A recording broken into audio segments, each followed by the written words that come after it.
आज हम सीखेंगे इंग्लिश में सबसे ज़्यादा यूज़ होने वाले स्ट्रक्चर्स को, जिसकी मदद से आप इंग्लिश में लंबे लंबे सेंटेंसेस बना पाएंगे।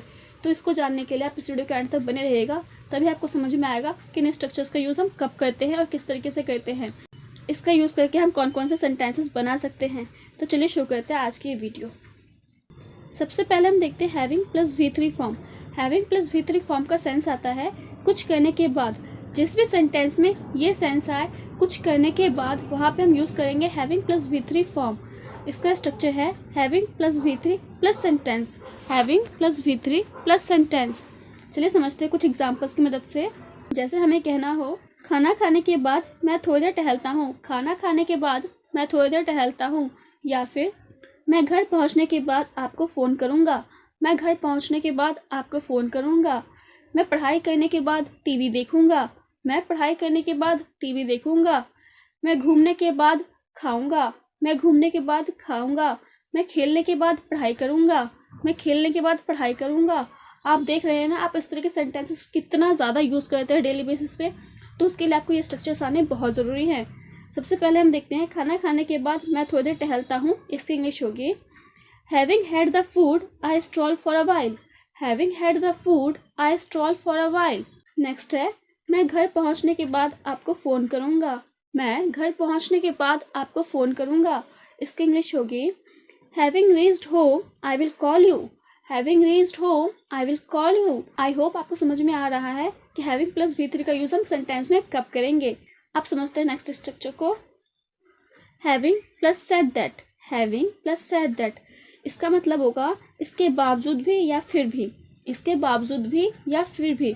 जिस भी सेंटेंस में ये सेंस आएगा इसके बावजूद भी या फिर भी, तो वहाँ पे हम यूज़ करेंगे हैविंग सेड दैट। इसका रूल है sentence plus having said that plus sentence, sentence plus having said that plus sentence. आप देख रहे हैं यहाँ पे हैविंग सेड दैट जो है ये दो सेंटेंसेस को जोड़ रहा है, दो सेंटेंसेस को जोड़ रहा है। बिना हैविंग सेड दैट के आप दो सेंटेंसेस को नहीं जोड़ पाएंगे इस तरीके के स्ट्रक्चर्स में, जहाँ पे भी ये सेंस है इसके बावजूद भी।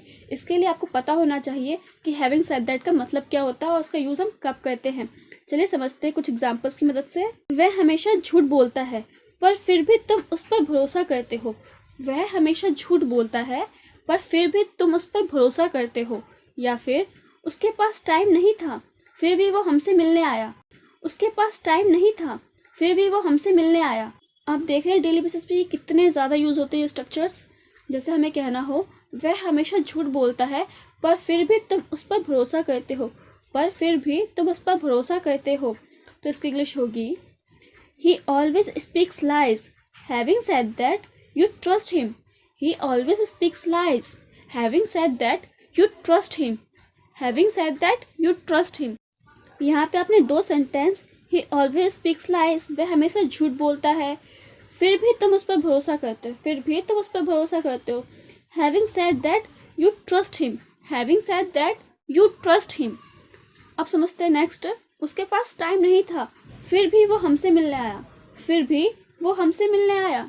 इसकी इंग्लिश होगी he didn't have time, having said that he came to see us, he didn't have time, having said that he came to see us।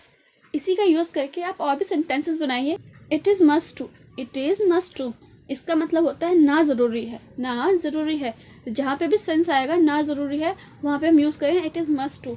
इसका स्ट्रक्चर होगा it is must to plus verb की first form plus other words, it is must to plus verb की first form plus other words. चलिए समझते हैं कुछ examples की मदद से। जीवन में सीखते रहना ज़रूरी है, जीवन में सीखते रहना ज़रूरी है। पढ़ाई करना ज़रूरी है, पढ़ाई करना ज़रूरी है। पानी पीना ज़रूरी है, ग्रो करना लाइफ में ज़रूरी है। इंग्लिश सीखना ज़रूरी है। इस तरह के सेंटेंसेस हम बहुत ज़्यादा यूज़ करते हैं। तो इसकी इंग्लिश होगी जीवन में सीखते रहना ज़रूरी है। इसकी इंग्लिश होगी It is must to keep on learning in life, it is must to keep on learning in life। Next है पढ़ाई करना ज़रूरी है, पढ़ाई करना ज़रूरी है। इसकी इंग्लिश होगी It is must to study, it is must to study। आप और भी प्रैक्टिस कीजिए। आप समझते हैं next. so do I, so do I का मतलब होता है और मैं भी, और मैं भी। इसका स्ट्रक्चर होगा sentence plus so do I, sentence plus so do I। चलिए समझते हैं कुछ एग्जाम्पल्स की मदद से। मेरी मम्मी सुबह जल्दी उठती हैं, मेरी मम्मी सुबह जल्दी उठती हैं, और मैं भी, और मैं भी। नेक्स्ट है, उसे पिज़्ज़ा पसंद है और मुझे भी, उसे पिज़्ज़ा पसंद है और मुझे भी। उसे पढ़ना पसंद है और मुझे भी, उसे बर्गर पसंद है और मुझे भी। उसे खेलना पसंद है और मुझे भी, उसे क्रिकेट पसंद है और मुझे भी। वो वहाँ जाना चाहता है और मैं भी, वो खेलना चाहता है और मैं भी। उसके लिए आप हमेशा यूज़ करेंगे सो डू आई का। चलिए समझते हैं इसकी इंग्लिश क्या होगी। My mother gets up early in the morning, so do I. My mother gets up early in the morning, so do I. Next है, उसे पिज़्ज़ा पसंद है और मुझे भी, उसे पिज़्ज़ा पसंद है और मुझे भी। He likes pizza, so do I. He likes pizza, so do आई।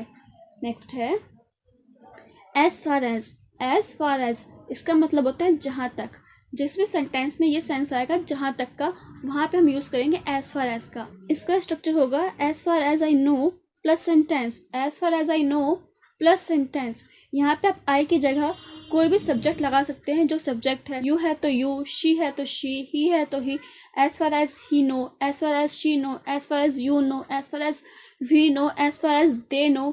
इस तरीके से जो सब्जेक्ट है सेंटेंस में वो यूज़ करेंगे हम आई की जगह पे। बाकी स्ट्रक्चर सेम है। चलिए समझते हैं कुछ एग्जांपल्स की मदद से। जहाँ तक मुझे पता है वह नहीं आएगा, जहाँ तक मुझे पता है वह नहीं आएगा। या फिर जहाँ तक मुझे पता है वह नहीं खेलेगा, जहाँ तक मुझे पता है वह नहीं खेलेगा। जहाँ तक मुझे पता है वह नहीं आएगा। इसकी इंग्लिश होगी as far as I know he will not come, as far as I know he will not come. जहाँ तक मुझे पता है वह नहीं खेलेगा, जहाँ तक मुझे पता है वह नहीं खेलेगा। इसकी इंग्लिश होगी as far as I know he will not play, as far as I know he will not play. जहाँ तक मुझे पता है वह नहीं जाएगा, जहाँ तक मुझे पता है वह नहीं जाएगा। As far as I know he will not go, as far as I know he will not go. इसी तरीके से आप और भी सेंटेंसेस बनाइए जिससे कि स्ट्रक्चर्स आपकी जबान पे चढ़ जाए। अब एक क्वेश्चन आपके लिए।